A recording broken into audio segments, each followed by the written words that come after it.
They know they must flee. When I'm in town. That is how you have to know, you have to believe what Yahweh said. That you have the power to send them to flee.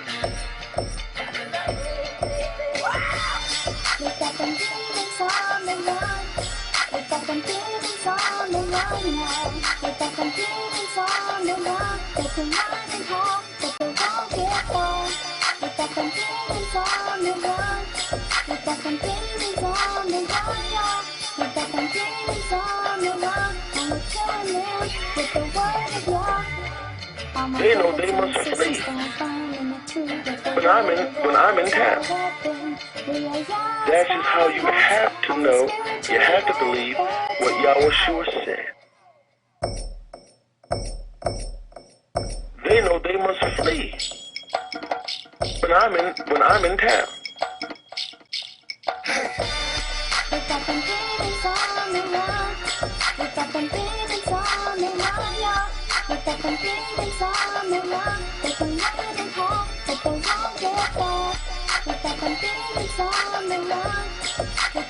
They know they must flee. When I'm in town.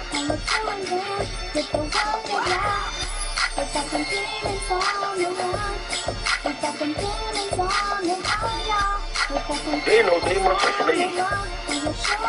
When I'm in town. They know they must flee. When I'm in town. That is how you have to know. You have to. Shalom, brothers and sisters. Hey, we're gonna try it. Trying to go. One more try to take the white lie. This is your brother, I pray. Yeah, just don't touch it, dog. You know what I mean? If it's staying good, we're good.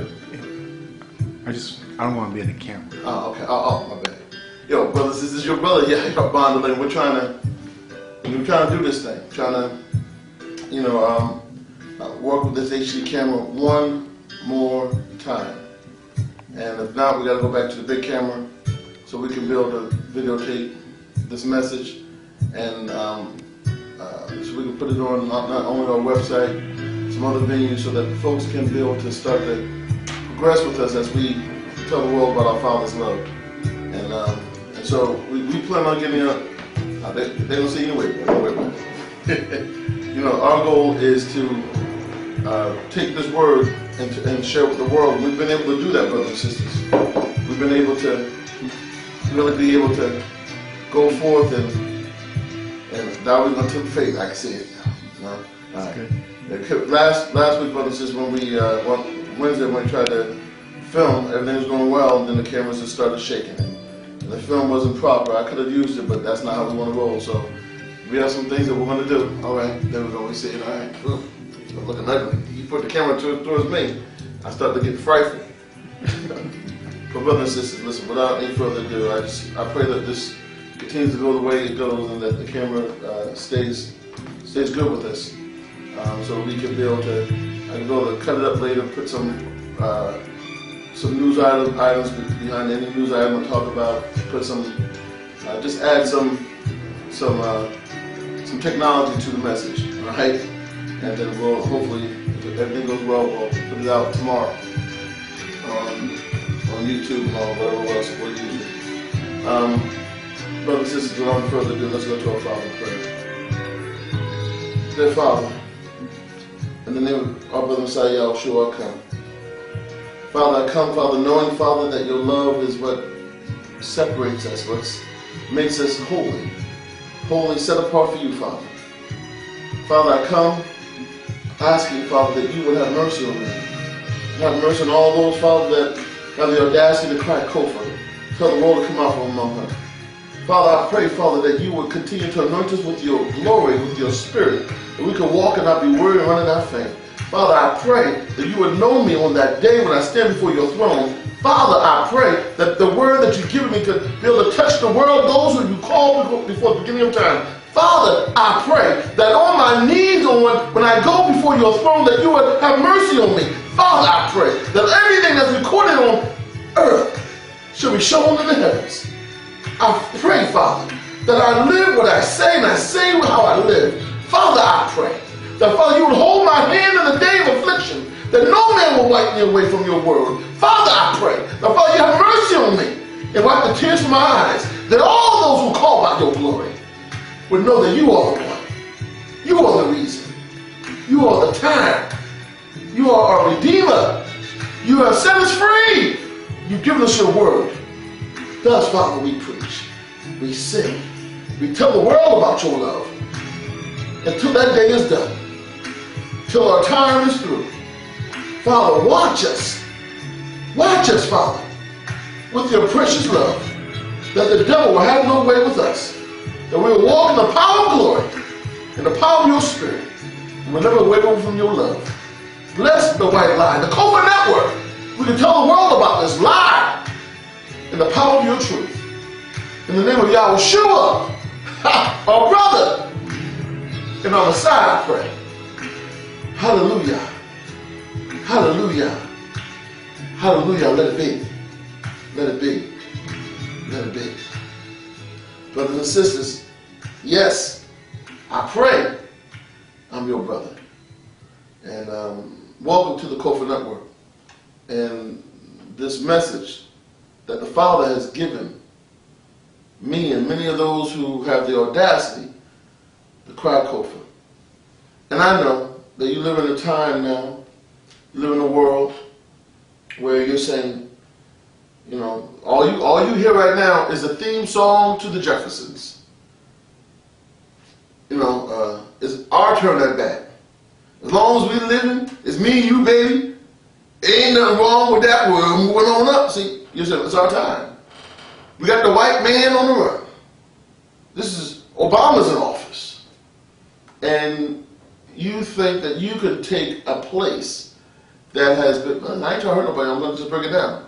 That you could take a world that was not meant for those who run the world today. You think that you could take a world that Neanderthals and Denisovans and as science will tell you, mutations have brought all this conglomeration of people together in a one world type order. And these are creations that the Father never breathed into. Ain't no breath in that. Father ain't breathed in this. But yet they run the world. And you just act like you're a squirrel trying to get a nut off the tree. And you don't understand, not only is the tree yours, but everything on the earth is yours. But when you bow down and you do what Yahweh refused to do, what did Lucifer, I'm sorry, I apologize, that I'm giving him too much credit. What does Satan desire for us to do? Which is to serve him so that he can give us a piece of this world. And Yahweh said, I ain't bowing down, this is the Father's kingdom. And the Father has given it to me. I have to redeem my brothers and my sisters and those that you messed up. So I'm coming down here to redeem them by the shed blood of the Lamb. The Word entered into flesh, and flesh, what did flesh do? Flesh took on the Word. The Word came into flesh, and the world was those who the world was, those who he created out of the world, those who the Father had created, knew Yahweh was walking the earth, but the world didn't recognize him. Yahweh walked in the flesh, the Word became flesh, and the Word walked amongst us, and the world didn't even recognize him. And so since the world didn't recognize him, and even the Hebrew Israelites forsook him, and so now we come to a time where we have to ask ourselves, are we willing, even today in these last days, to forsake this world and not become a people that would hang our brother from a tree? And I was speaking to a dear brother of mine the other day, and he was just delusional for a moment. He said, well, I would have never hung Yahweh on a tree. I said, bro, you would have hung Yahweh on a tree, you would have spit in his face, and not only you, but everybody on the planet would have done it. Everybody on the planet who wasn't his mama would have done it. And the reason why I say this is so important, because we have to understand we're all guilty. And we have to fulfill what it says in 2 Chronicles where it says that if my people who call by my name humble themselves and pray and seek my face and turn from their wicked ways, then shall I hear from heaven and heal their land. Brothers and sisters, the earth is our land. It does not belong to those who run the world. You can say, well, Obama runs the world, but then you have to understand what Revelation 13th chapter, verse 11 and 12, verse 11 through 13 is saying. It's talking about. It's talking about the fact that remember now, in Revelation 13 chapter, the first verse, you see a beast rising out of the sea. This is the last day beast, right? And this, well, one of the last day beasts, which the beast stands for a kingdom. And this, or a kingdom or king. And when this kingdom came out of the sea of mankind, of humanity, I should say, because there aren't that many men and women, natural men and women left on the earth. Most of these folks running around here today are humans. Matter of fact, many of them are not even humans, they're Gentiles. They are a mutation of the humans who came out of man and woman. Hu in Arabic stands for God. So a lot of these folks who walk around here are God-men. Why do I say God-men? Because they come from angels. And the angels, those who fell from heaven, Zeal, Semyaza, Barakiel, and all those rascals, when they fell from heaven, because they were called down here to watch over us, to keep us out of some sort of protection from Satan and those who fell from heaven. Satan said, look, I'm going to kill these niggas. When I got opportunity, I'm going to kill them. Father said some watchers to watch over us. And the watchers started getting nasty and looking at, Aliyah and all the sisters. I said, I got to get with that. Father said, wait a minute, you left your first estate. And so many of these angels have been locked in the clutch of the earth. And this is why when you look in the Old Testament, the ancient writings of our brothers and our sisters, the Israelites, and when they were not living righteously, they would send a scapegoat out into the desert so that that scapegoat would appease the fallen god, little g, Azazel, the fallen angel.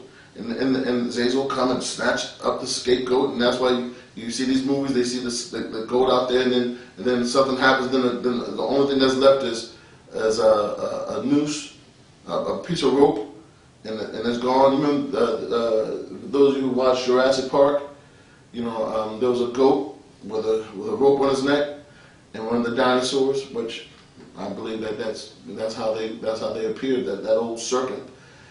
Those, when they find all these old bones, and this is a Tyrannosaurus Rex, and they thought like this, they were hunters, they were killers, they thought they were smarter than men, whatever. Those things that you find on the earth, the bones of the children of the angels. You trying to say dinosaurs and Tyrannosaurus Rexes and all those are the children of angels? What I submit to you is this, is that before man was down here, Satan was down here. And when Satan was down here, the scriptures clearly state that obviously Satan felt familiar enough with the serpent to enter the serpent and know that the serpent would do his bidding. And we don't know what form Satan took. All we could go by is what the word says, and the word refers to the devil as the serpent. We know that all these things that roam the earth, and they were all over the earth. Scientists will say, you back everything up with history, and you look at biology, and science will tell you that, hey, these white folks are mutation. The original creation are those who come from Africa. And we look at Genesis, the first, second, and third chapter. Hey, those who are the indigenous and native of the original, they were born out of the rivers, born in the garden, which right now is a jungle, because the Father tore that bad boy up because of sin. But we know that there were serpents, scriptures called devils,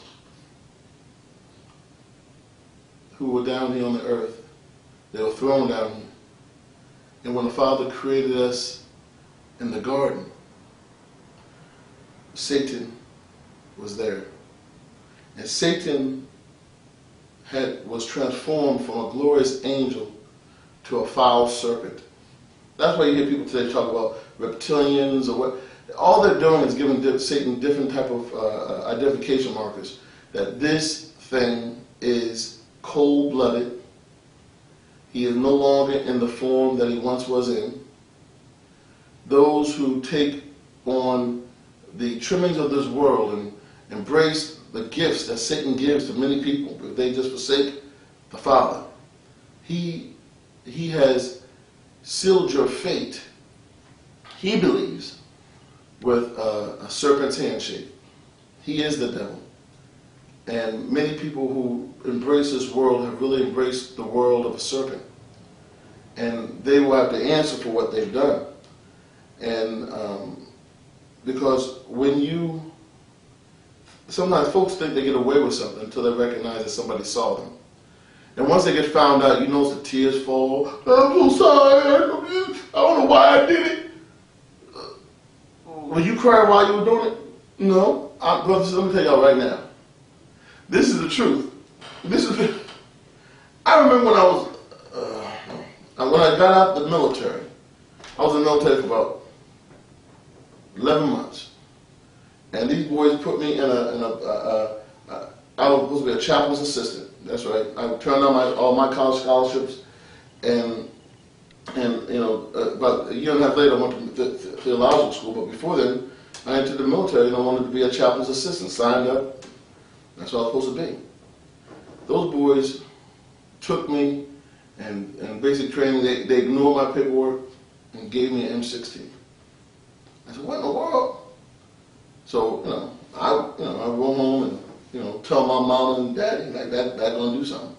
Well, it did. They ignored my orders, and so I early on in the military I was introduced to the adjunct general's office, which is the lawyers of the military, because they knew something was going on. And so I made it through basic, and then went to training school, AIT. So now I'll be sent to, I forgot the name of the base I was supposed to go to for chaplain's assistance training. I was supposed to be assistant with chaplains. That's when my mind was still messed up. I mean, I was searching for the word, and my travels took me through Jesus. Sorry to say. That rascal, knowing that he was a serpent himself. And many of you who are leaving the church, he's a serpent. He had you mesmerized in there, not learning nothing, not learning anything, learning how to be a hypocrite, learning how to be a liar. But see, today's message is entitled, You Can't Hide. It's all being recorded. See, so your journey can't be one of hypocrisy. Your journey has to be one of valor. Your journey has to be one, I'm going to search out the Father, I'm going to search out my brother. And someone wrote me the other day and said, Yahya, you have to stop calling Yahweh your brother. He's not our brother. He may not be your brother, whoever said that thing on YouTube. He may not be your brother, he's my brother. Well, what scriptural mandate do you have to call Yahweh your brother? Well, I tell you, in Deuteronomy 18th chapter, I know the Father spoke. The Father's Spirit spoke through Moses and said that Yahweh that Father will come to us in the form of a man of the Hebrew Israelite lineage, and because we as a people we were nervous, walking through the desert of Egypt, and getting out of Egypt, and had a big old fire ahead of us, and the Father parted the Red Sea, and we had told the Father, we're nervous, Father. You kind of heavy-handed. You fearful. Can you come to us a different way next time? And so Father told Moses, listen, in the future, when I come, I'm going to come through your brother. That's exactly what it says. Your brother. And the brothers of the Hebrew Israelites. And it says that, and when I put my word in him, you shall obey him and do as he says. If you do not do what he says, I will hold you accountable for not listening to your brother. So thus I call my brother and our Messiah, Yahweh, my brother. That's what Hebrew Israelites do. We talk, and we've always been ignorant folks, seriously, except for the prophets. We speak because we want to be heard and not knowing that we don't know what we're talking about. So it's a sadness and a sickness and a stupidity. I think I just put three S's together. I think I'm going all right. It's a sadness and a sickness and a stupidity that our people just want to speak and not understand that the Father has set aside folks to do that. And try not to say, hey, I told you, brothers and sisters, don't follow me, but follow as I live my life. That's why, I try to share as much as I can about myself. But when you look and you understand, brothers and sisters, and you look at what Satan has done, his whole goal is to make you worship the world of the devil. Now, there's an article here. This is on Tuesday, January 22nd. And, I'm pretty sure it's all over. This title may have been or this title may have been all in other newspapers, but this is the Asbury. Well, I used to call it Asbury Park. Yeah, the Asbury Park Press in New Jersey. This is the title. I hope you guys can see it. Yeah, you can see it. Bam. It says, "One nation, one people. One nation, one people." Now you may say, why? Why would Yahya, I've been listening to you for a little while. You always talk about this. Satan wants to make everyone one, right? Now, of course, that's what he wants to do, because he's the same one who entered into Nimrod. He's the same one who brought all the people to the Tower of Babel. He wanted to bring people in their sins before they're redeemed. See, I don't understand the importance of this, brothers and sisters. We're going to open up to the book of to Luke, and we're going to go over Jeremiah a little bit as well. When Satan wants you to, in your sin, to come in unison. Now, who can bring everybody into one? Now, we know that Satan, the Zeal's children couldn't do it. Who's the Zeal's children? Those who are a mutation. Those who are a third or fourth tier away from being a man. What do you mean third or fourth tier? Well, you had Adam, the children, the father breathed in Adam and made woman out of Adam. And when woman is with man, the woman is just as the man. And they're one and they're powerful. And then there was something that the gods came and had sex with the daughters of men. And that's what brought on humans. Now, a lot of these folks today want to think that they're humans or men, but they're not. And so those humans had sex with what? No, the humans are the Nephilim, the children of the god and man. So the Nephilim really are humans when you look at it biologically. Think about it now. Man, Neanderthal nowhere around, Denisovan nowhere around. Watchers come. When watchers fall, they are the same as Satan. They're devils, they're serpents. That's their nature. And so when the daughters of women, when the daughters of men, which is women, were raped by the angels, they gave birth to humans. Hu in Arabic means God, God-man. So a lot of folks walk around, we're humans. So there's some humans down here, very few men and women left of the indigenous native of the original. Slave ships and plantations preserved many of us. But then you have what's called Gentiles. And next time if we go to Israel, they let me back in that nation. It's my home. So if they let me back in now, I'll know we'll be back in there later. Probably a whole nother different body, glorified with my brother Messiah Yahshua. So either way, I'm coming back in that joint. But this is the reality of it is, brothers and sisters. And so when you embrace this world, when you say, wow, I made it in America, you're making it in the land of angels, in the land of mutations, in the land of mutants. And they run the world because you have been kept down in captivity, and the Father has put you aside for a while, because as you see right now, you'll see folks, you may say, why do y'all have to talk? There are folks there's thousands of people who say, well, I have the Holy Spirit, now you got to listen to me, and you're wrong, or so and so, because I believe this. And this is, it really feeds in and identifies what our brother Paul said in Romans the 10th chapter. He said, hey, they got a zeal, they got an excitement. They got, how we do, we got excitement for Yahweh, we got zeal for him, but it's not according to knowledge.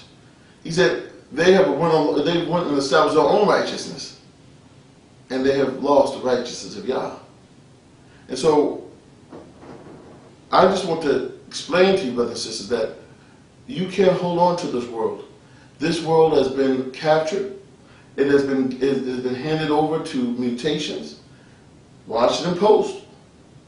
I ain't making this up. The Washington Post.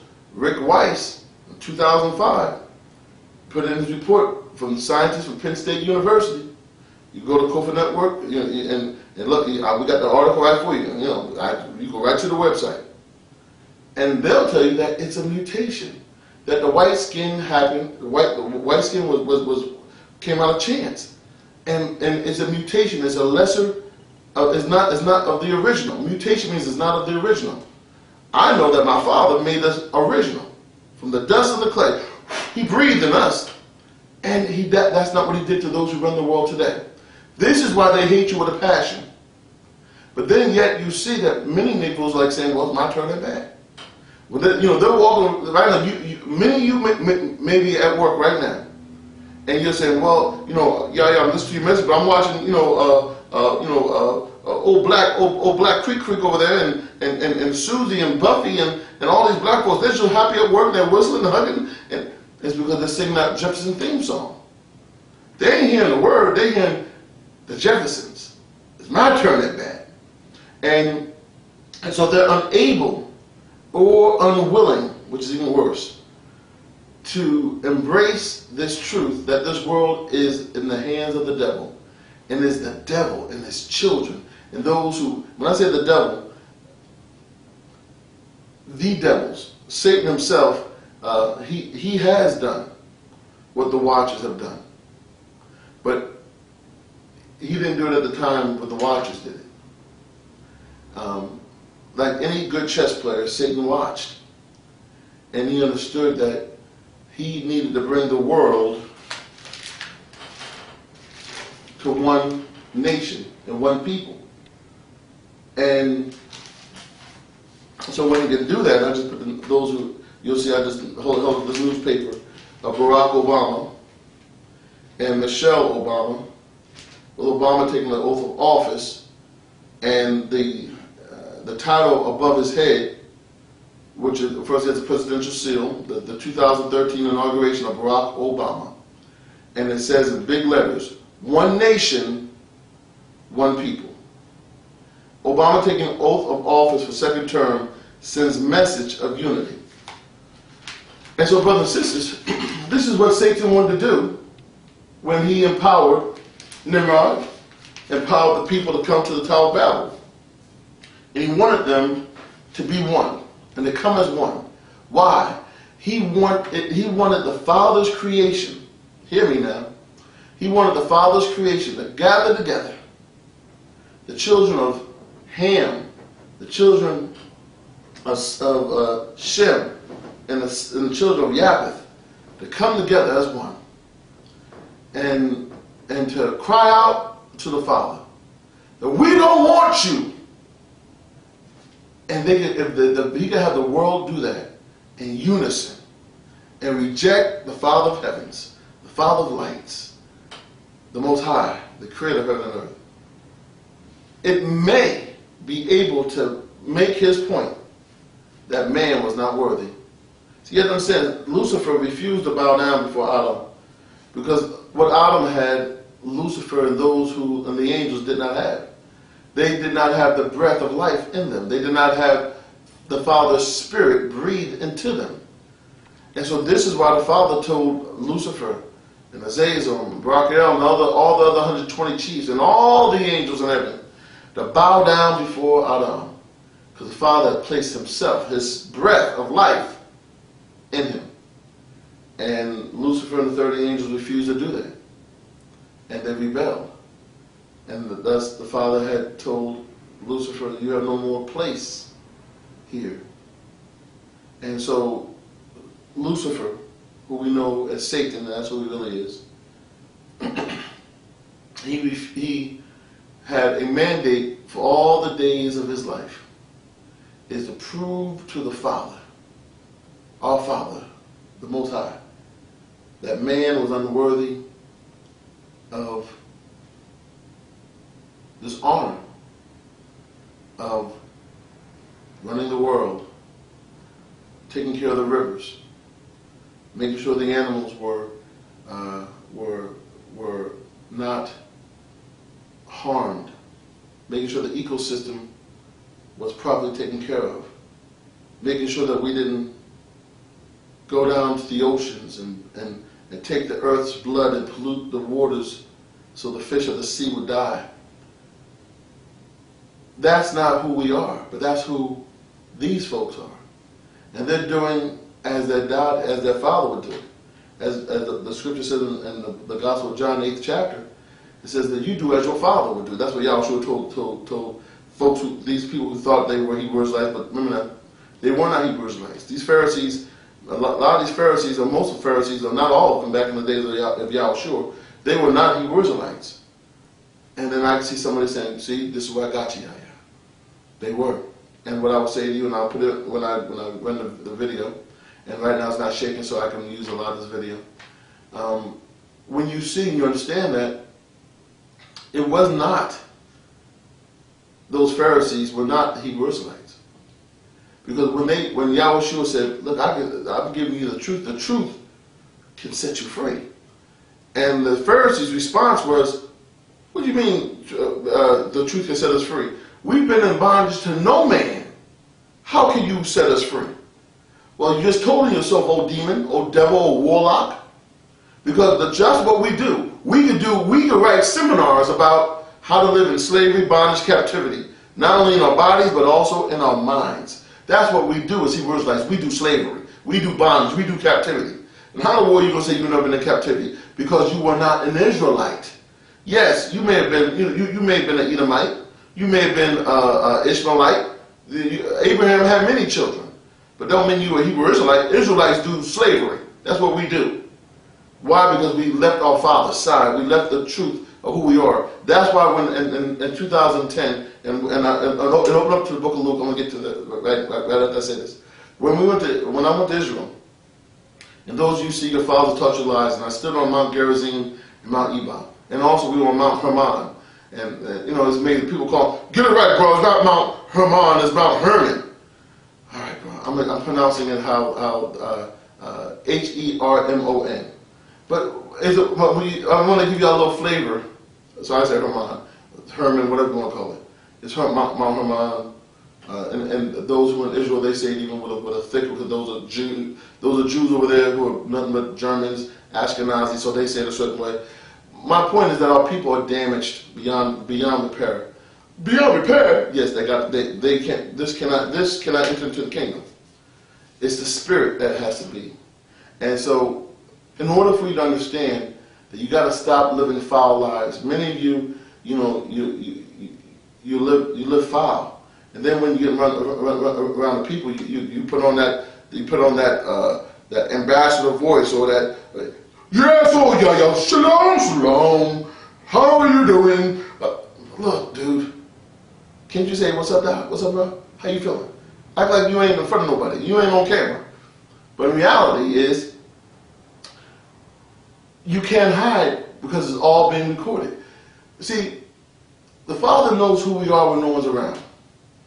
So my goal is to be me. Who, if the cameras are off, if the radio's off, I'm the same dude. Man, yeah, you should have known. You know I was coming. Why didn't you shave? I didn't feel like it, Doc. So, ain't no way trying to impress nobody. Right now, if y'all see the camera, I got my t-shirt on, with some sweatpants, got my bedroom slippers on. I'm just chilling. I know, I get my mom now and say, you could have put on something decent. No, I'm just doing what I do. I'm coming real. And why? Because I can't hide. It's all being recorded. And that's today's message. So why would I show y'all somebody different than who I am all the time? All right? So listen. So understand this, that this world is a evil world. It is in the hands of the devil. And because when you get something out of this world, for some reason you believe you're blessed. But Yahweh told you very clearly, I believe he said this to you very clearly. He said, he who finds his life in this world shall lose his life in the world to come. Right? So, if anything, you're not supposed to find your life in this Bible, because this is the serpent's world. This is the human's world. This is the mutation, the Gentiles' world. And these things are a conglomeration of what Barack Obama is. Now I'm going to say this to you very, very clearly. Barack Obama is the seed that came out of the dust of the clay. But he was birthed through the birth canals of a beast. And because this is what, there's science. Listen, don't get mad at me. I can't wait to get you out. I want to destroy you. Look, you better destroy all your scientists. And I don't need scientists to tell me this. The word says that don't follow the ways of the heathen. And this is what he was birthed out of. Many of us was birthed out of heathens. Okay? But there's salvation for Gentiles. It is, but in order, I'm not going to sugarcoat this for you. I'm not going to come to you like you're some great God in the sky, and I said, oh master, listen, I want to say it to you, and I want you to be mad at me now. You're a Gentile, and you got to be born again now. Don't hurt me now. Don't hurt me. No, bro, get some backbone. Get a backbone in your spine. Stand firm and say, listen, I've been set aside for this time. I'm telling you what the truth is. Yes, salvation is for you. If you humble yourself, you come before the branches of Yah. Who are the branches of Yah? Those Hebrew Israelites that you hung on trees. Those Hebrew Israelites that you threw on slave ships. Those Hebrew Israelites that you put on plantations to work for free. Those Hebrew Israelites that you call 3/5 man. Those Hebrew Israelites that you gave black codes to and said that, look, even though you're free from slavery, now we're going to put you in prison and let you work for free because you walked on the wrong side of the street. Because your eye went up and you were looking, obviously looking up high at a white woman. You can't do that. We're going to put you in jail for that. And then you got all these black codes that didn't go for anyone else. And then you got the civil rights movement going to fight to get them out. And then you're going to have a young, ignorant preacher who's going to march on Washington, funded by Ashkenazis. Okay, those who don't know the Jews, funded him to march from through Alabama to different parts of the, all the way to Washington, D.C. And then he does a message about a dream in 1963, the March on Washington. And they got him on tape saying that, hey, the children of the indigenous, the native, the original, to play with the children of humans, the children of fallen deities. And they got it on tape. And they play it to this day. They played it when this man, Barack Obama, took office. But then when I say he left, Martin was killed.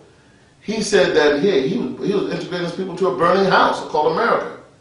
I got it on tape. And that's one of the many reasons why YouTube wouldn't allow the 1 out of 10 on there. They got some valid reasons why it's not on there, and there's some things that are not valid. But yeah, you got millions, you got hundreds of millions of folks, who are putting things on YouTube, and that's fine. So I mean that's fine. This is their world. I'm not complaining about that. I got to find different venues. I got to do different things. That's the Father's responsibility. It's our Father's responsibility to help me get this message out there. So I ain't sweating nothing. But the world is in the hands of the evil one, and when you love this world, you love the devil. Yeah, I said it. When you love this world, you love the devil. So their whole goal is to have the whole creation of the Father look up towards the heavens and tell our Father we don't want him. We don't want him. And that's what he wanted to do during the Tower of Babel, and this is what he's doing with this new anti-Messiah that was prophesied to come.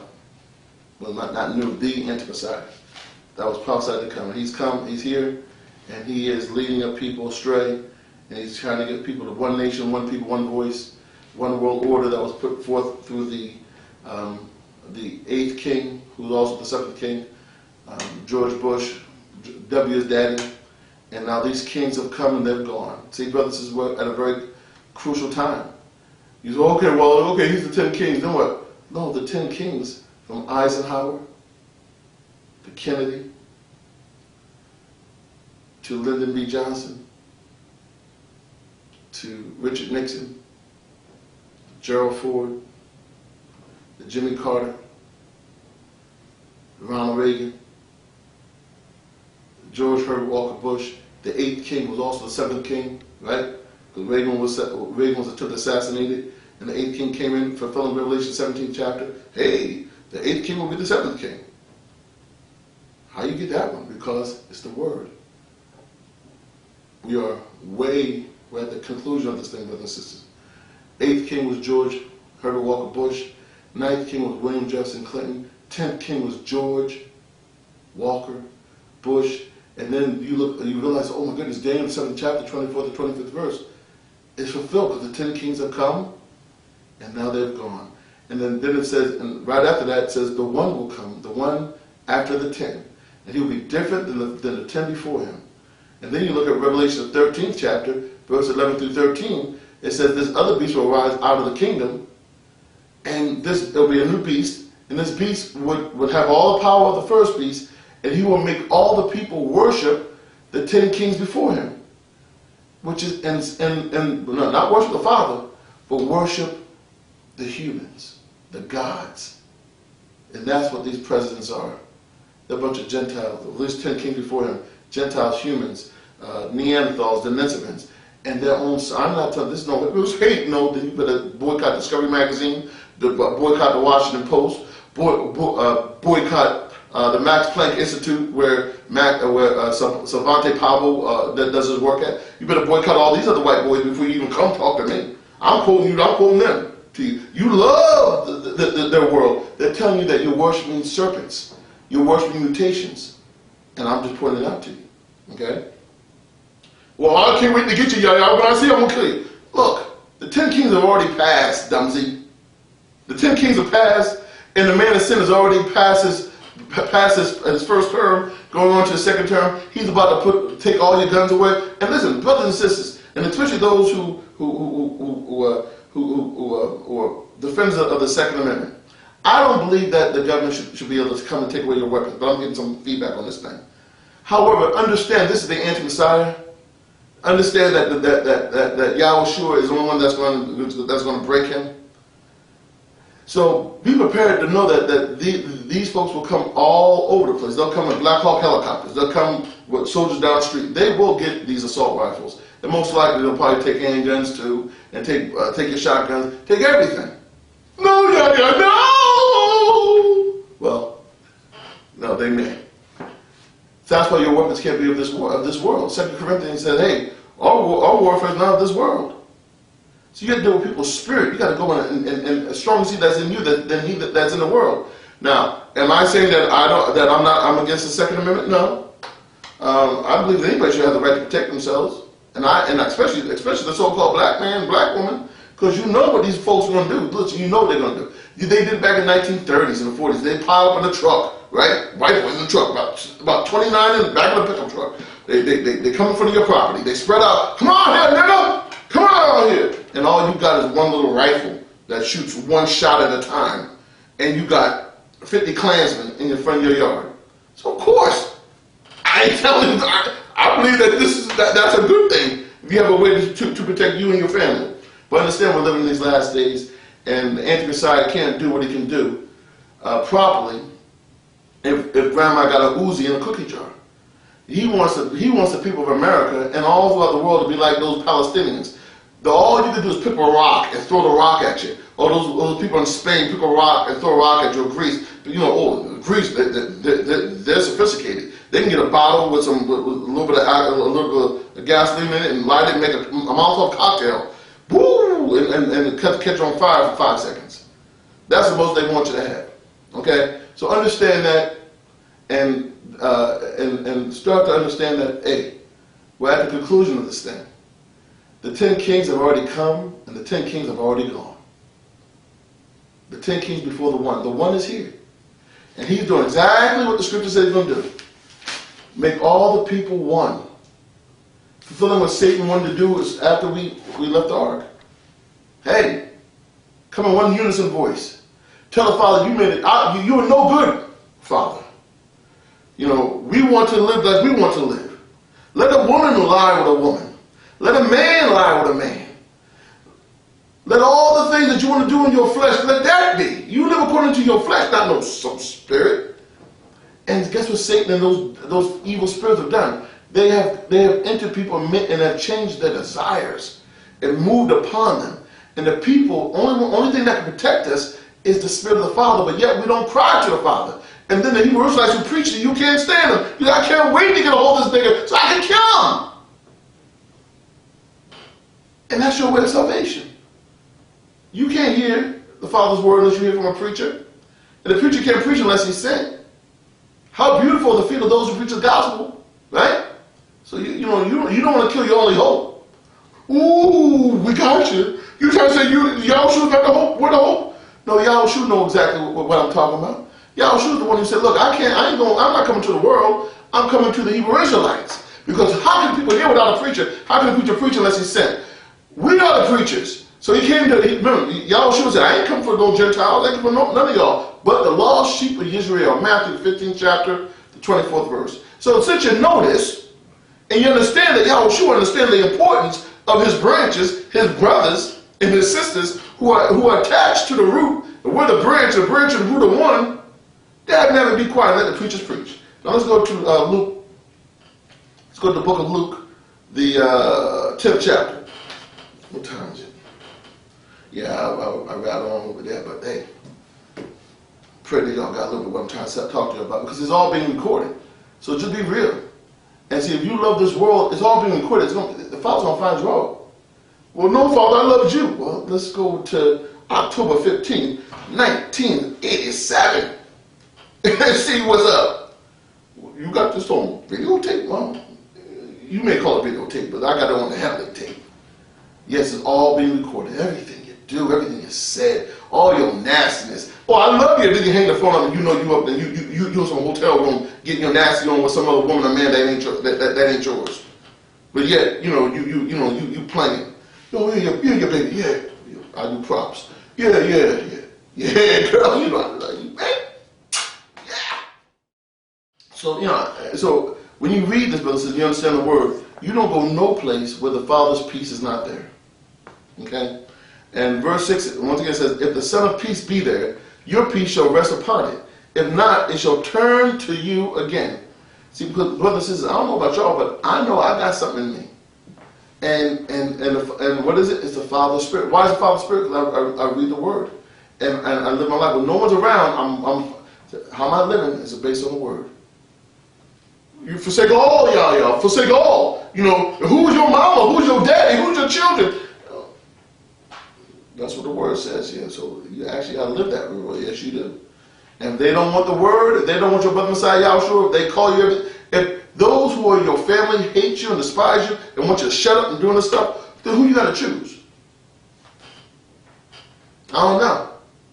I don't know about y'all. I know about me. But that means I got to be alone. I got to be alone. That means I got to walk in the world with my brother Messiah, just with him. That's what it means. Because the word says this. And why do you have to do what the word say? Because you love him, and also just for an intellectual thing, it's all been recorded anyway. So you might as well be real. If you don't love Yahweh, don't act like you do in front of those who are with Yahweh, but then when you're with the world, you're with the world. Don't say to me, oh, shalom, Yahya. And the only time you're going to say shalom when you talk to me, when you back out in the world with these devils and demons, you say, oh, God is good. God is good. Which one is it? So you all things, all men. And because then, who are you? And somebody might say, I submit that that's a spirit of the serpent that does that. Conniving. Just watching our people. Go ahead, bro. Yeah, keep on walking, baby. Yeah. So let's go to verse 7. And in the same house remain, if the peace of the Father is there, the peace of our brother Messiah, Yahshua is there, then remain there. This is what verse 7 says. And in the same house remain, eating and drinking such things as they give, for the laborer is worthy of his hire. Now that's right. When I go right now, I'm not saying I wouldn't stay in folks' homes. Right now, when I go out, my parents have this time ownership, so a lot of times when we go travel to different places, I can stay in time ownership. Why I do that is because my experience when I first went on, people who wanted to kill me, I was staying in their homes. That ain't wise. That ain't smart. But in the future, there's folks who hear the COVID network, you want me to come, and you want me to come speak to your family or witness to some of those who you love. I'll be willing to do that. And obviously, if you want me to stay and there's peace in your home, the peace that I have, I will stay and we'll fellowship together because it's based on the word. If you know that you got a couple of warlocks and witches live in your home, and then get a brother, Motel 6, and we'll go from there. Woo! Okay. Verse 8. And into whatsoever into whatever city ye enter, and they receive you, eat such things as are set before you, and heal the sick that are therein, and say unto them, the kingdom of Yahweh is come nigh unto you. But into whatsoever city you enter, and they receive you not, go your ways out into the streets of the same, and say, even the very dust of your city, which cleaveth on us, we do wipe off against you. Notwithstanding, be ye sure of this, that the kingdom of Yahweh is come nigh unto you. But I say unto you, that it shall be more tolerable in that day for Sodom than for that city. Brother says, what have I told you? I said, listen, folks don't want to hear you. Don't go up there begging, oh please, please, it's real, the Father's Spirit. You begging folks to hear the word. What? Stop. They don't want you. They don't want our brother Messiah Yahweh. If you walked on their carpet by accident and you got some carpet fibers on your feet, you get the carpet fibers off you. And those carpet fibers will testify against you, dum-dum, that the truth of the word came before you. And you rejected the preacher. So I take even the carpet fibers off my feet. And on that day, the carpet fibers will stand up and testify against you. And you leave that place. I don't care if it's your mama's house. Leave it. Uncle Jim and Boo Boo and them. If they don't, leave it. And that's why I get frustrated when I hear these Negroes call here. I'm sorry.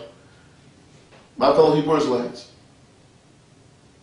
When you compromise the Father, you say, well, they really don't believe in no Yahweh shooting like that, but I keep on talking to them, when we're playing ball, I talk to them when we go out eating dinner. So you hanging out with folks who despise your father and your brother Messiah Yahweh? Oh yeah, but I got to witness to them. Y'all know I'm consistent with this. I said, man, why you waste my time? Then I turn around on them. And Darnell, I don't talk with you, but I love you, Doc. I'm glad you're doing well. But this is a true story. Y'all heard it on Blogtalk. And I said, well, man, Doc, let's say they said, yeah, man, I really don't like your moms too much, but man, we hung up, we spent the night together, we went to Holiday Inn Express. Your mom got it going on in that area, but man, I ain't really into her like that, bro. Oh man, let's get some hamburgers, get some burgers, let's go get some fries. Oh man, you just got to talk about my mama, and then you use my mama for your own pleasure, and now that's the scenario. Then you go, oh, that's rough, Yahya. Look, it's more personal with me, even with my Heavenly Father. If you don't want my Heavenly Father, you don't want my brother Messiah Yahweh, and you speak evil of them, yeah, Yahweh, that's a cult. How in the world you think we're going to be rolling? How that going to happen? You got the wrong one. Well, you take it so personal, Yahya. You take it so personal. Have you ever met Yahweh in the flesh? Look, that's not even the issue. Because this flesh ain't going to make it to the kingdom. And I know this nasty flesh will do anything and everything. The truth of the matter is that in my spirit, I've met him and I know him, and I am my brother. And my brother is me. I said it. The root and the branch are one. So when you speak against my Father who art in heaven, hallowed be his name, how in the world are we going to be boys? How are we going to be hanging out? How are you going to know the sound of my voice and live will be? Because, you may hear it on the radio, but are we going to be hanging out? Yeah, I ain't really into Yahweh sure, but these boys tried that when I first started the Kofa Network. They all came. People offered me thousands of dollars. And the only one that stuck out of all those brothers was Yahya. When I bring all these folks and they tell me everything I want to hear. Well, Yahya, here's $5,000. We'll get everything set up. We can do this and that. About 8 or 9 of them that were on the initial Kofa Council back in 2007. They thought I had already signed the legal documents. So they already said, look, well, we ain't really into no Messiah. And that causes too much friction within the Hebrew Israelite community. So, we decided, and I recognized this, oh snap. I thought Yahya was part of the 8 that voted on this thing. I said, well, look, this ain't legal. They were shocked that I ain't put it forth. I said, man, y'all, the message of Kofa, come out from among her. Revelation 18th chapter 4th verse. The devil had sent some Negroes that looked like chocolate to come and take this message. And so this is why I operate the way I operate. And then when all the phone calls came out, let me just keep on traveling the world. Let me just preach. I don't need these Negroes. Then I get a phone call from Yahya. I said, yo, what's up, bro? Hey, brother. I said, yo, man, what's up? You with them, man? He said, no. He said, no. But we were very clear. This is about our brother Messiah Yahweh. So, all right, man. All right, I said, Doc, I thought you were down with him because, at that time, Yahya and I didn't talk too much. Now he out there doing open forum and doing what he do. But, I take this thing personal. And so, because I'm being me. See, it's all being recorded anyway. I can act like I love my father. I can act like I love my brother Messiah Yahweh. As soon as the cameras are off, who are you? As soon as no one's around you no more, who are you? When you go to bed at night, who are you? When you leave your office space and you're in your car, what do you really do? Who are you talking to when you got a husband at home, but yet you're talking to somebody you should be talking to? But yet you call and say, oh, name of Yahweh. Come on, bro. You live foul. But yet you call in or you go before the people or you say something that you know is not right. All this has been recorded. It makes no sense to hide. Look at verse 11. Even the very dust of your city, which cleaveth on us, we do wipe off against you. Come on, I love it. Look, your dust. Take your dust. That's how I do, and I pray that you do the same. If I don't like how you're doing, I'm going to look at the scriptures, see if you're on point. You turn to the scriptures. Look a little bit of history of science, but right now, Deacon Boheen, he quotes scriptures too. Don't know a lick of scripture, but yet quoting it out of the ignorance of his own mind. Hey, line upon line, precept upon precept. This thing you should see it. You should know them by their fruits. And simple fact matter is that's how we got to roll. If you ain't down with my Father, who art in heaven, hallowed be his name, the Most High, the creator of heaven and earth, I ain't down with you. Believe that. If you despise my brother Messiah Yahweh, I don't care how much money you offer me. I thank goodness Yahya still here because he can verify my story. These boys offer me money. Oh, Yahya, your message, the message you have is so different. These boys wanted to kick Yahweh out. Like that's an option. So now when we go to verse 13, it says this. Woe unto thee, Chorazin. Woe unto thee, Bethsaida. For the mighty works have been done in Tyre and Sidon, which have been done in you. Talk about the cities that they came to, and those cities that rejected, those cities that received it. Have been done in you. They had a great while ago repented, sitting in sackcloth and ashes. So he said, look, if we went to another city, shoot, when they heard this message, they would have put on sackcloth, they would sprinkle their head with ashes, and they would have repented, they would have been mourning, they would have been sorry for what they've done, because they would have heard the word of the Father. And the preaching of the Messiah's children, the ambassadors, the brother of the Messiah, they would have heard the message. But yet, what happened? They turned their back on it. Woe unto you, that city. Verse 14, but it shall be more tolerable for Tyre and Sidon at the judgment than for you. And thou, Capernaum, which art exalted to heaven, shalt be thrust down to hell. See, when you hear preachers preaching, you know, I didn't know it. No, because see, here's the thing. If you didn't know it, then you're in trouble. Yeah, dog, it's still staying pretty good so far. Yeah. And verse 15 says this. He that heareth you, heareth me. See? That's what, look, y'all, I'm telling you, I said, be careful before you speak against somebody. Be careful before you speak against somebody. Because just because you don't like the attitude or the tone, you don't know who that is. I've heard people say to me, I can't stand Ezekiel, the way he talk. I said, this ain't no popularity contest. Ezekiel speaking on behalf of the Father. If you don't like Ezekiel, you don't like the Father. I mean, let's keep that real. And so when it says, verse 16, he that heareth you, heareth me, and he that despiseth you, despiseth me. And he that despises me despises him that sent me. Come on now. See, that's how I'm looking at it. So that's why when somebody got used, the example of mama. The folk, but mama ain't with my father, my brother, Messiah, Yahweh. Mama got to go. I mean, in love. I mean, I'm saying respectfully, mama. I'm being respectful. No, my mama and dad would just thank the Father. If she wasn't, I had nothing to do with her. That's the truth. Verse 17. And the 70 returned again with joy, saying, Messiah, even the devils are subjected to us through thy name. And he said unto them, I beheld Satan as lightning fall from heaven. Behold, I give unto you power to tread on serpents and on scorpions and over all the power of the enemy, and nothing shall by any means hurt you. Notwithstanding, in this rejoice not, that the spirits are subject unto you, but rather rejoice because your name is written, or your names are written in heaven.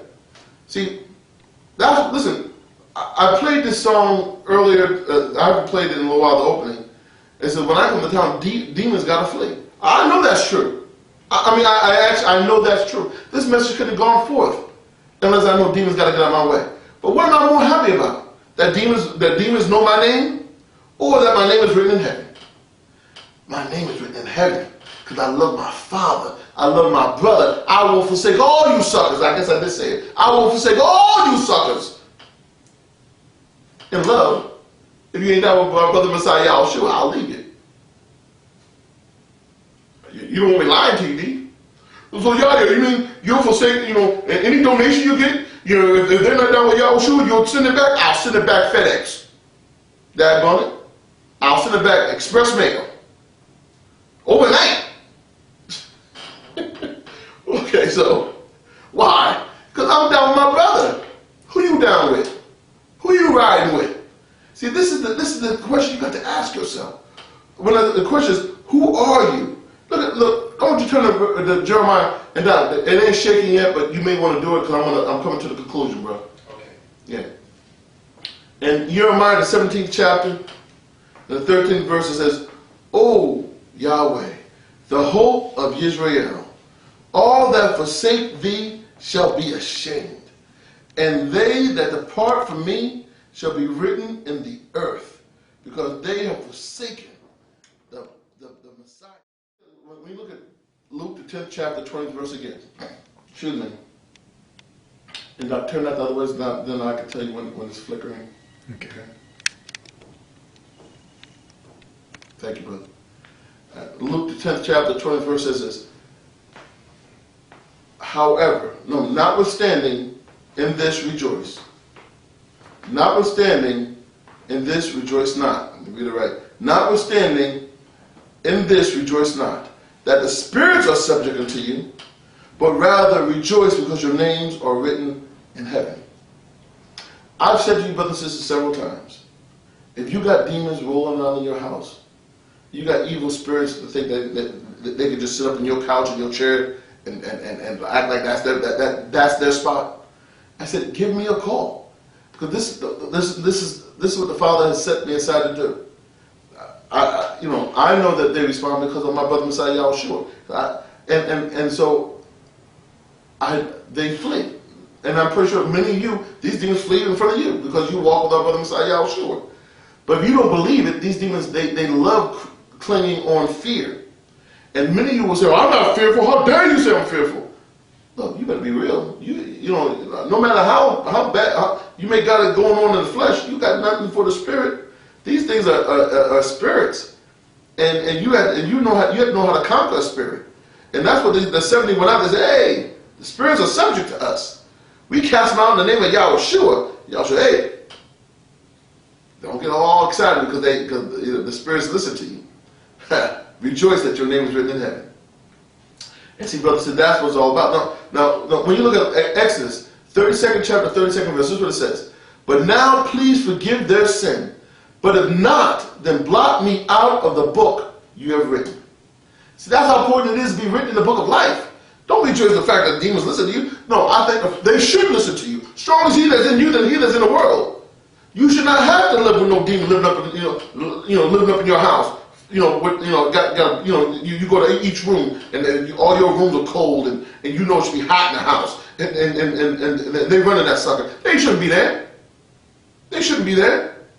Look at Psalms, the 69th chapter, the 28th verse says this: may they be blotted out of the book of life, and not be listed with the righteous.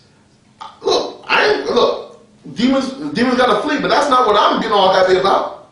That my name is written in the book of life. Isaiah the 4th chapter, the 3rd verse. Those who are left in Zion, who remain in Jerusalem, will be called holy, and all who are recorded among the living in Jerusalem. But this is all being recorded. You might as well be you. God damn it, be you, baby. Who you are, let it be. Bruh, you don't got to put no deep voice on. Oh, shalom. You don't speak how you normally speak. All this, Yahya, when I see you, I'm going to kill you.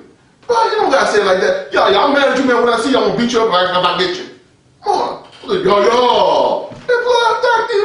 You don't talk like that in the streets. You at Walmart. You say, cashier, where's my change?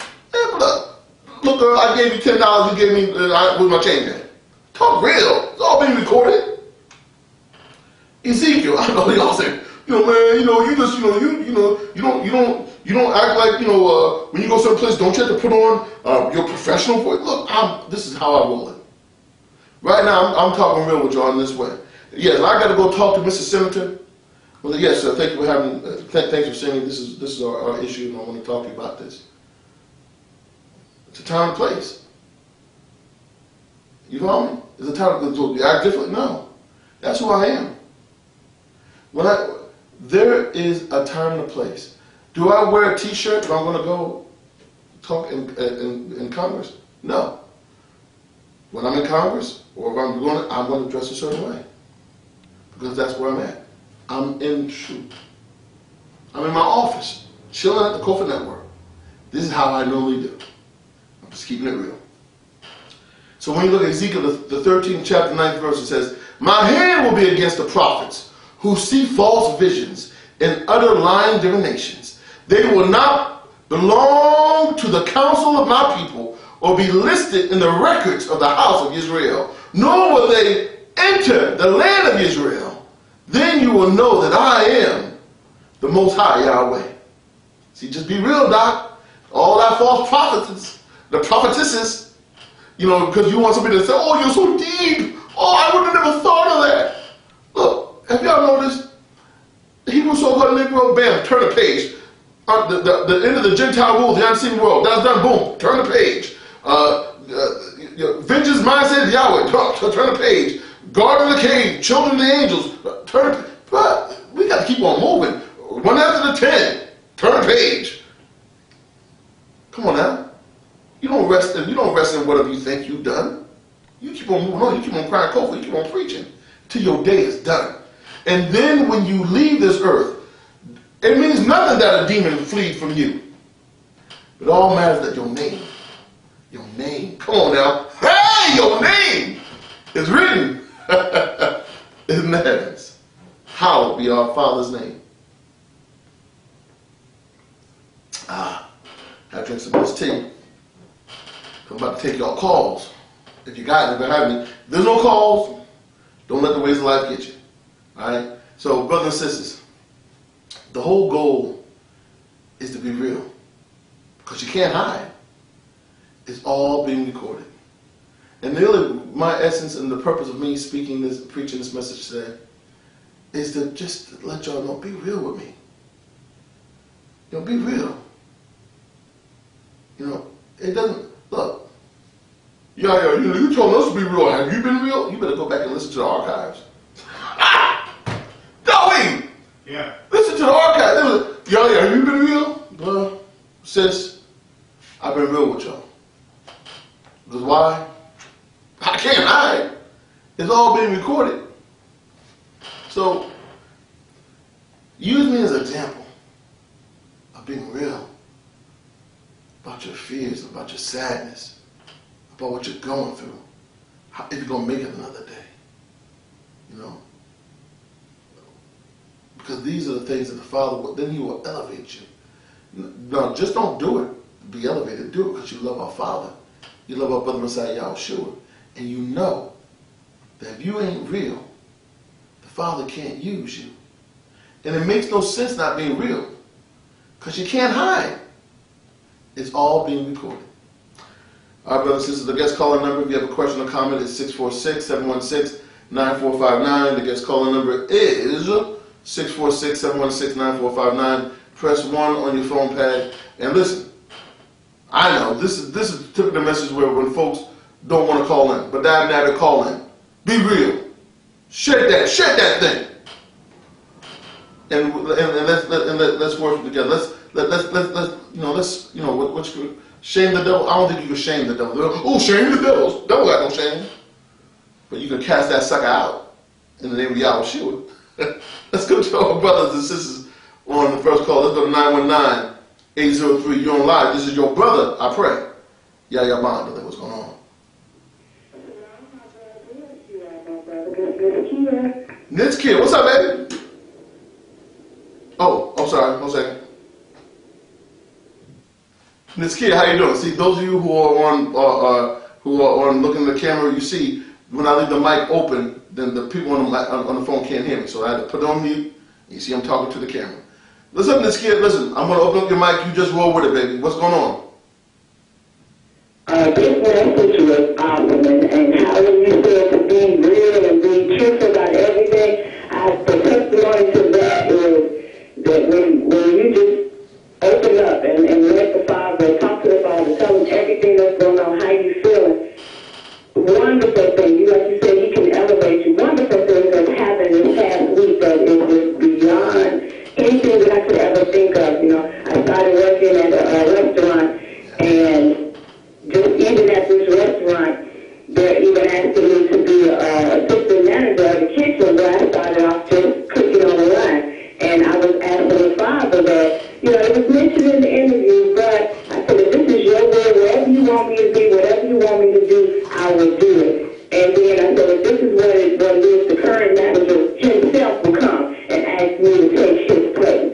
That's how I know, Father, this is from you. And lo and behold, the next day, the exact words that I petitioned to the Father came out of his mouth. And I thought, it threw me back a little bit, and I was like, whoa, okay, Father.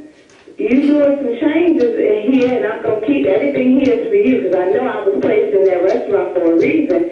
You know, I'm the only Hebrew cook there, and there's one other Hebrew that's there, but everybody else is a Gentile. So, you know, from talking to the kitchen, the chef, he's had some questions, and he's really seeking after the Father, and I'm like, okay, you know, there's some that are here. He's a younger guy that's really trying to understand what's going on in the world, what's going on in the Word. So I just petition that Father will continue to speak through me, be able to say the right words, and to be able to introduce this message. We spoke just a little bit, and he was receptive of it. And so as time goes on, as we get into who he really is, to prepare his heart to receive that. But I just, you know, God's word is the truth. And when you come forth saying, you know, Father, take everything out of me that's not like you, I come naked and boldly and just say, Father, I want you. He does wonderful things in my life. My heart has been healed. My mind has been set straight.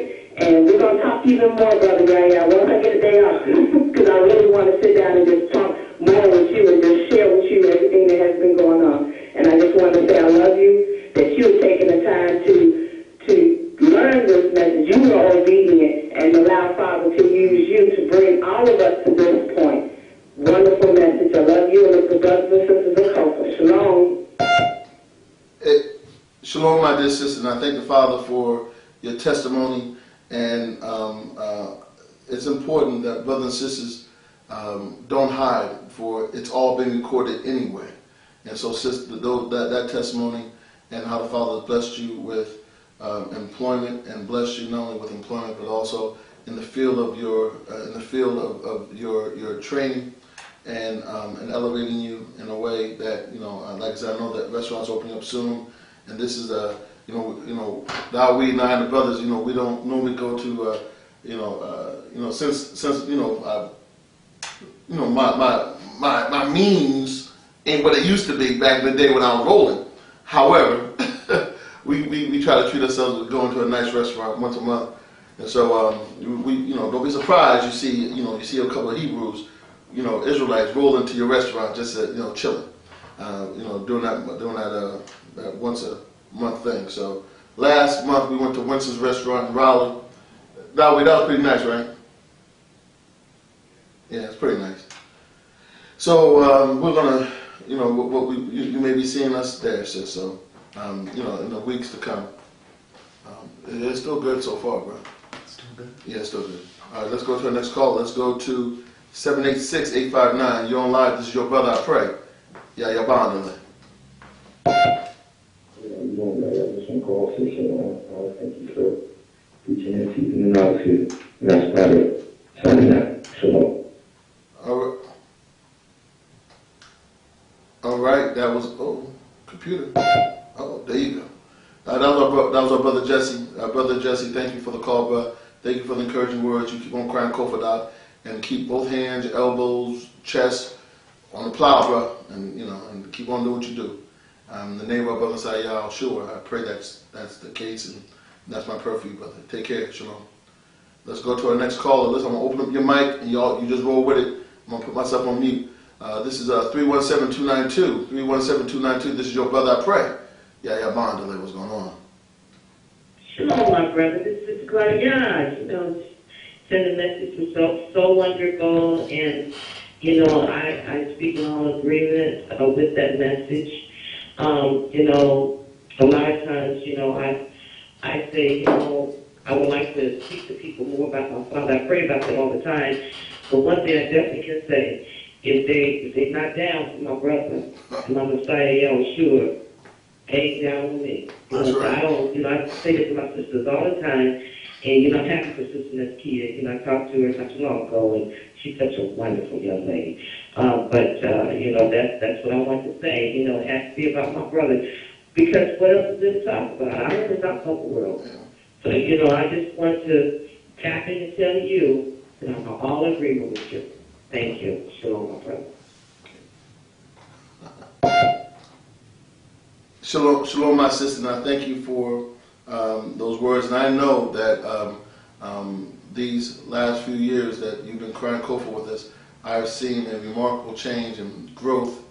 And I know that if folks aren't down with Yahweh and our Father, the Most High Yahweh, the Creator of heaven and earth, I've seen it, and you've shared it that you'll walk this life just with our brother, and you'll forsake those who don't love him. And that many of you may say, you just want people to be alone. No, I want people to have their names written in the book of life. You hear me? Your name's written in the book of life.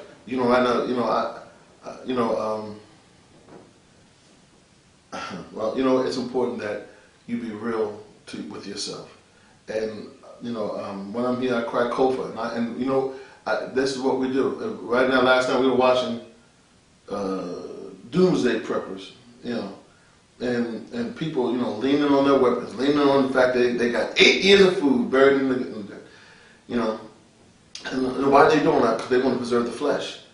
Look, the reason why I want a ham radio, the reason why I want to be able to plant some crops, is because 2 years from now, when people are looking for the word, I want to make sure that the preachers can still preach. That's what the Father's laid on my heart. Even if I'm dead and gone, that the message continues to go out. And why? It's because it's about the word. It ain't about preserving this flesh, this mess of flesh. It's about preserving the message and preaching the message. Even when the people, when they'll understand, they will understand very soon enough who this man is. He's a man of sin. According to the book of Daniel, the 11th chapter. Even though he's looking at his wife like he ready to tear up, love her, but he don't like women. And the scriptures very clearly state that he will not be, he'll have no desire for a woman. That's what the word says. And then everything you know about this man behind the scenes that the mainstream press don't talk about, you realize that, wait a minute, this man has had all these sexual encounters with who? With men. And now listen, whatever he is, and whatever, that you have to confess these things. But he is living a life that's contrary to what he pursues. And because he's hiding. Because remember that in order to get the children of the Most High to lean on him, and don't lean on our brother Messiah Yahushua. Matter of fact, they don't even want to call on Yahushua no more. Matter of fact, they never call on Yahushua, they call on Jesus. But now their Messiah has come. It's their turn at bat. As long as they living, it's you and Obama. There ain't nothing wrong with that. Oh, you moving on up. That's the Jefferson. You know, take it. That's what they thinking. Right now, there's somebody at work right now whistling. You know, oh, that's old Charlie Blackstone. What are you whistling about? It's my turn at bat. He walked in the office. You want to hear nothing about no Yahushua. You don't hear nothing about, come out from among her. But you listen to this message about come out from among her. Listen to what the word says. They don't hear that. Shoot, Obama is that bad. And now it's their turn. They don't want to hear that. Shoot. I got folks, because you don't know nobody who's that bad. Yes, I know folks who make hundreds of thousands of dollars. Excuse me. I know folks who make, their bonus is about $1 million. Yes. I ain't gonna give out too much information because I ain't really family with them no more. But Dad and Abby, I know them. I sat down and had, back in the day, had brunch at the beach houses. Oh, shoot, listen. I easily could have made a different direction step here. But then I wouldn't have my brother. And I wouldn't have my Messiah. And I wouldn't have my friend. And I wouldn't have my father. I couldn't walk with him back in the cool of the day when we go back into the promised land. I wouldn't have that because my name wouldn't be written in heaven. And so I could do part-time Kofa. And the demons may still flee from me, but would my name be written in heaven? No, I go forsake everybody. All y'all. I love you. Now if you say, Yahya, I'll forsake you too, if you ain't with Yahushua, then I'll say, that's my sister, that's my brother, that's right. Forsake me, baby. Forsake me. Let's go to 757. 757-892, you don't like this is your brother. I pray, Yahya Bandele. What's going on? For sure. This is Anthony down in Norfolk, brother. A couple of weeks ago, he gave a message about, putting myself there, coming clean, and I asked you for prayer because I was having problems smoking marijuana, allowing marijuana. And when you prayed for me, you told me to let it go, that I didn't have to do it incrementally, just stop. Well, at that time, I wasn't really ready to stop. But since then, I have went to my Heavenly Father. I split myself down. I asked Yahweh to take this desire from me. It's been 3 weeks or more. I have not had a desire for it. I don't want to smoke. I don't want to be around those people that smoke. I don't want to be around those people. I don't want to be around those people who live those perverted lifestyles that was appealing to, not to so much my spirit, but to my flesh. So I'm calling back again, brother, to ask you to please to pray for me and to pray for my family, and especially for myself as being the head of my household, so that I may continue to take this walk, so that I may be the man that my Heavenly Father has created me to be. Thank you. Shalom. Hey, shalom, brother. And let's go to our Father in prayer. Dear gracious Heavenly Father, Father, in the name of our brother Messiah Yahushua, I come on behalf of my brother Anthony. Father, I come and ask you, Father, that you will continue to strengthen him and lead him down the path of righteousness, Father. And Father, one day he will find his way.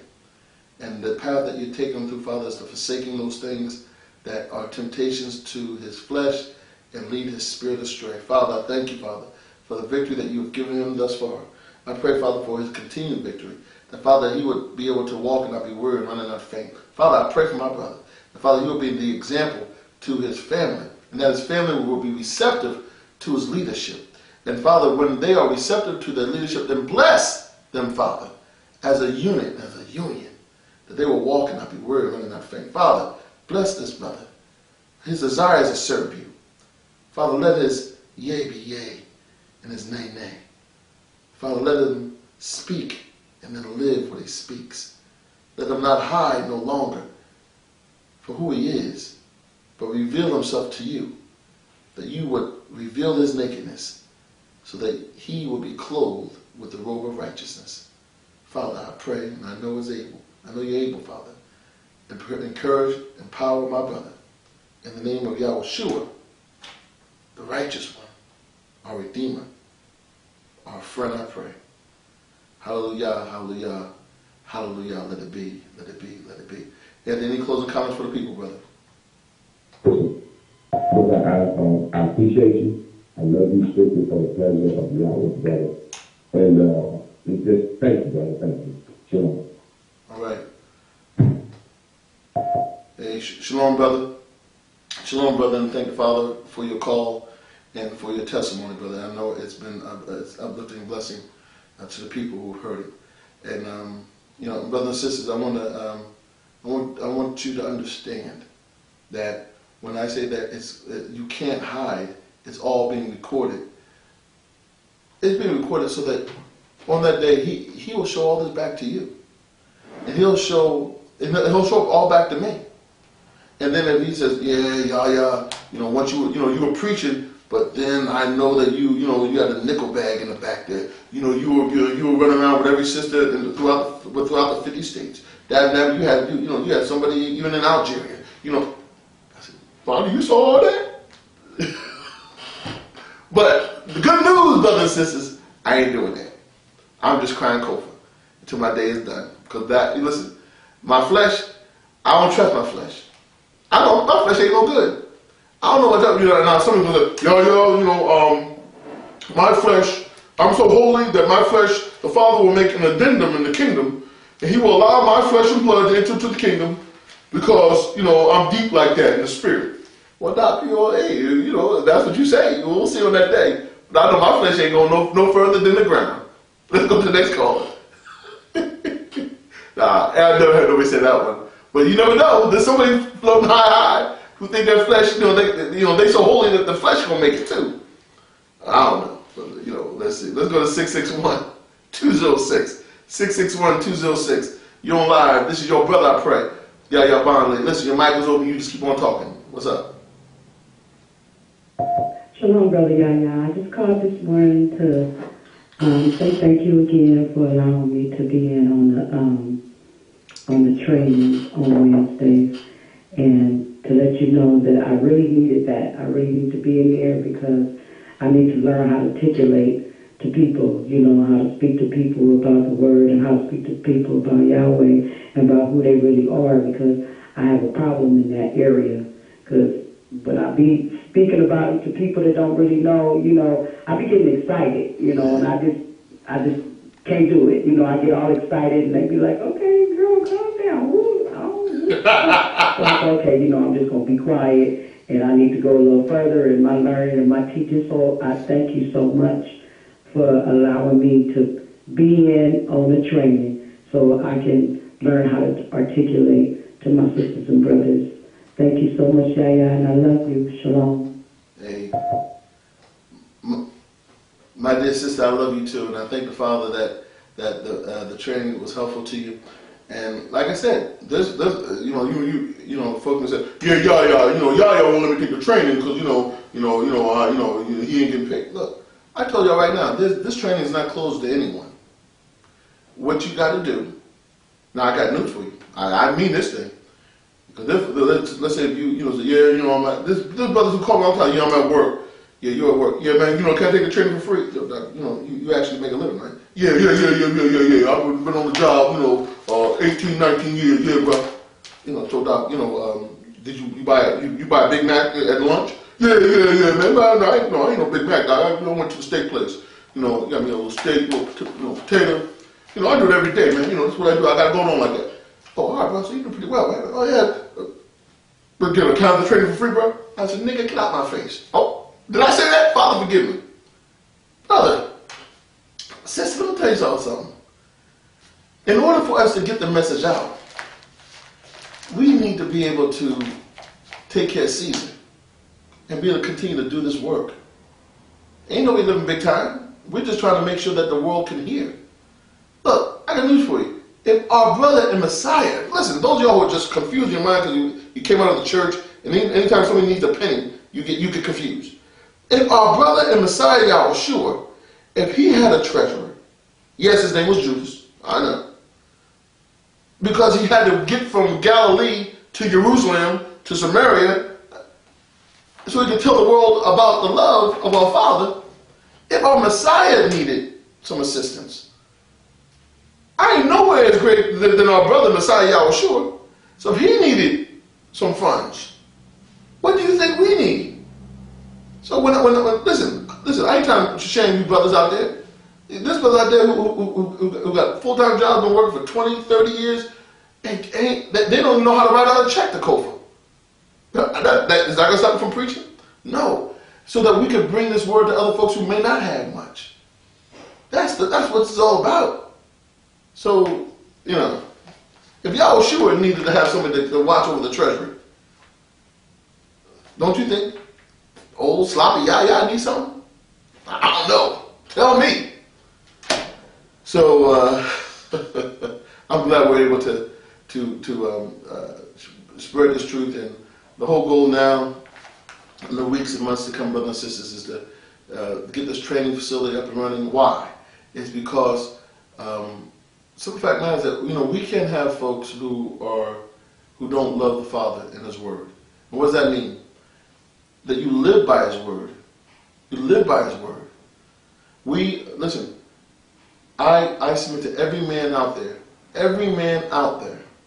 that you take care of your family.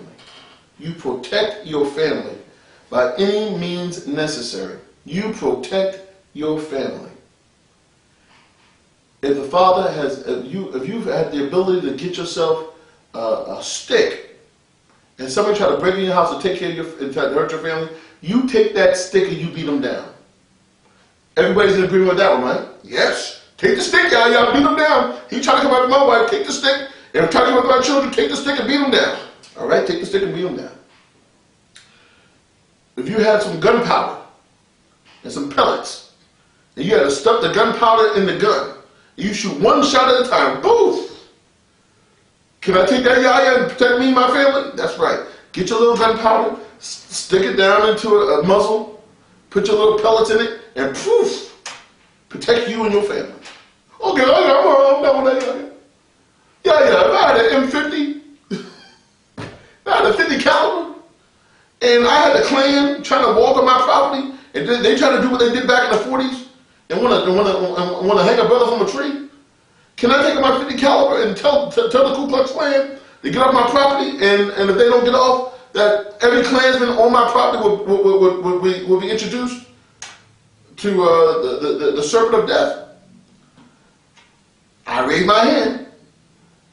You send those serpents to the valley of death, because you know what they did. They did it to our ancestors. They will certainly try to do it to you. Oh, I disagree with that, Yahya. Well, did you disagree with the stick? No, I ain't disagree with no stick. Did you disagree with the gunpowder, with the pellets? No, I got that.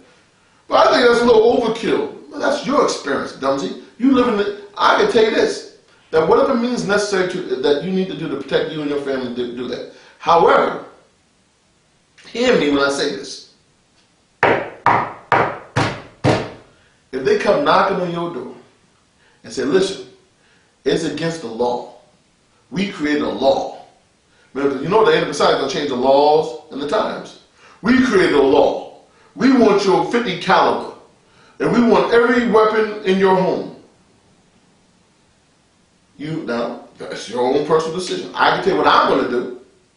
I say, sir, please, this is yours. Take it. This is the laws of the land, and the enemy side, he passed it. Take it. Now, some folks may say, "Well, that's my opinion." See, I'm sharing with you guys my opinion. My opinion means just my opinion. It don't mean anything deep. Just my opinion. Now, some other folks may say they may have a different opinion. They may say, "Nope, because I'm not giving it up. I'm gonna die in my home, and I'm gonna protect my home. Even though this evil empire comes over and take my weapons, I'm not gonna let them." That's their choice. I'm not saying it's wrong. It's wrong for Yahya. It's not right for me. That don't mean my opinion goes for everybody. So, because I ain't leaning on that anyway. I'm not saying you brothers and sisters lean on that, but you have to be honest for who you are. You can't hide. It's all being recorded. So whoever you are, whatever the Father lays in your heart to do, that's what you do. I'm saying for me, and the position I have here as a founder and president of the Kofa Network. And, you know, I'm shocked as y'all shocked that, you know, folks all around the world listen to this. Even good old, you know, Uncle Sam, CIA, Homeland Security. I know y'all listening to. This is why I'm making the statement. Woo! The official response of the Kofa Network. That's right. Did you check with your council members? No, I ain't checked with them. But that one, you know, when I'm dead and gone, and then the council says, you know what, Yahya was able to do a whole lot of things that, you know, we may not agree with because he was a founder, he brought us on, so we allowed him a little leeway to do what he had to do. But now, you know, since he's dead and gone, you know, we got a protocol. All right. So until that day comes when I'm dead and gone, brothers and sisters, you know. But until then, I'm rolling how the Father leads for me to roll. And the council just, you know, oh, that's what Yahya said. We're going to obey the laws of the land, no matter how crooked they are. As long as these laws do not have us go against the Father's word, you know, we'll be obedient to it. So the fact matters that once Barack Hussein Obama, in order for him to capture the world, we already know what he got to do. He can't have folks running around with any more than rocks. Okay, yes. If you owe student loans, yes, he wants to put you in internment camps. Oh, that's not true. Okay, you'll see. You know who this dude is. He's the one after the 10. He's verified. He's been revealed, as it says in 2 Testimonies, the 2nd chapter. And so that, you know, he wants to reveal himself, or the Son of God, Satan, may want to reveal him in a certain way. This is who this dude is, man. He's the man of sin. Not a Neanderthal sin, not a Denisovan of sin, not a Gentile of sin. He's a man of sin. And since he's the man of sin, he wants everybody under his rule. You're about to see the mark of the beast. Let's talk about Revelation 13, chapter verse 11 and 13. This man's on his 2nd term. And he may be here a little while because he only a couple years older than me. He a young boy. So the official word of the network is to obey the laws of the land. And so if they want your weapon, if they want your stick, if you got all I got in the house is a stick, then if they want your stick and they come to your house and give me your stick in the name of Barack Obama, the anti-Messiah, they won't say anti-Messiah, the President of the United States, then give them your stick. I'm not saying this. Yeah, you're not gonna find this in the Word. Everyone else has to operate on what they believe they need to do. I'm saying the official word out of the Kofa Network, and you're hearing it from me. If they want your stick, those of us in the leadership of Kofa, I want you to give the people your stick. And you may not agree with it. Then it's fine. I'm not saying you're wrong, but you're operating on which is fine. But you're operating on what you believe is correct. So I say that to every council member. I say that to everyone who is a supporter of the Kofa Network. I say that to those of you who are in different countries where you may not understand the Second Amendment thing in the United States of America. The Second Amendment thing, brothers and sisters, and those who are listening, was instituted because white folks, because remember the United States really back then was just Europeans and so-called Africans who were really the children of Israel. There was no other mixture of ethnicities here until after World War II when they came over from Ellis Island. And now, you know, as the scripture says, those who the stranger will rise above you. Hebrews like, so that's why you got all these folks who only been here about 60 years acting like, you know, they created this land. And you know, I even heard one lie where they said, oh, this land was created by immigrants. Yeah. So the truth of the matter, brothers and sisters, is that those immigrants they talk about was the poor peasant white folks who were brought over here to a wilderness from the blue bloods from England, and told them to clean up this wilderness where these Native Americans are at, and we're going to send you some the Hebrew Israelites, but we're going to call them niggas, and they'll be slaves, and they'll work there, they'll clean it up for you, and then once they're done, then you give the land back over to the Queen, to the King of England. So they were being taxed without, taxation, without representation. So these white folks over here, the children of the Gentiles who are here in this land now, they said, look, we don't trust this government. So, we need weapons. And they were, the Second Amendment was put forth after the Revolutionary War and after the Declaration of Independence, where they declared their independence from England. That they said, hey, we're going to have these weapons, and we're going to we're going to amend the Constitution, put in we're going to make the Second Amendment, where that we have the right to bear arms against the tyranny of government. Now, many they go back and forth. Those against tyranny of government, whatever. But was the slaves allowed to have weapons? No, because the Hebrew Israelites, no, because they use those weapons to keep us in captivity. And the Second Amendment was put forth so that England couldn't come and take over the United States again, or to take over the peasants who came from the Blue Bloods, which are those in the United Kingdom. So now we go forth hundreds of years now. Now we're here today, and now the children of the angels, the Gentiles, they fight against Gentiles, really. That's what it is. And with the headship now being that man of iron and clay, Obama, with the man of sin who represents the kingship of the Gentiles, the 10 kings who are over these peasants. Now these peasants are saying, give us our weapons, don't take our guns, we have to defend ourselves. And you too, black man, you have a gun too. Here's your gun, black man, you protect yourself now. Because it benefits them, because now they can't say, well, we get guns, but Negroes can't get guns. All they're saying is that, well, we'll get the bigger guns. We'll get a 50 caliber. We'll get a, now we're watching something on the Sons of Guns. And this guy, what they did was, they got this one weapon that shoots 1,000 rounds a minute. It's a 50 caliber. Hey, I got no problem. They want to have that, that's fine. I ain't mad at them.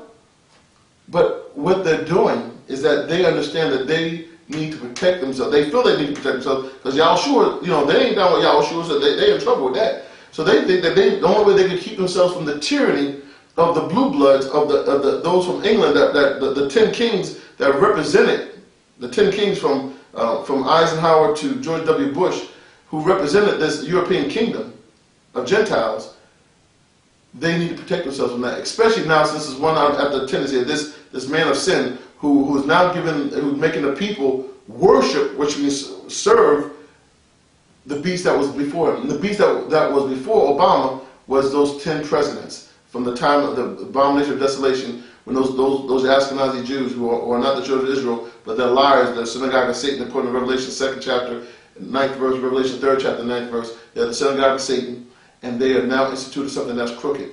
And now the white peasants are saying, give us our guns so we can protect ourselves. And Obama's like saying, no, you don't understand what's happening. I'm going to take your guns, I'm going to bring you to your knees, and you're going to worship, and you're going to serve that beast that's wound was healed, which is the Holy Roman Empire. And that's what George Bush, W. Bush, all the way to Eisenhower to Bush, that's what they represented. Those 10 kings brought back that beast, that nation, that kingdom that was healed. And Angela Merkel helped make that happen, along with those 10 kings from Eisenhower to Bush, and now the one after the 10 is here, and he's making us bow down to that Holy Roman Empire whose wound was healed. I know y'all are confused. You should be in training. All right, brothers and sisters, listen. Rejoice that your name is written in heaven. Not the fact that demons gotta flee when you're in town. But guess what? Ain't a bad. I'm glad they do flee, and because I'm able to do what I do. Brothers and sisters, till next time, enjoy your weekend.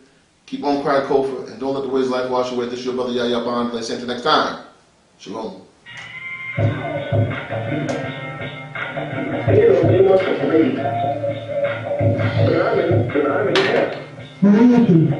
Woo! You have to believe what Yahweh said. That you have the power. Drop that bass on him. Send them Drop that bass.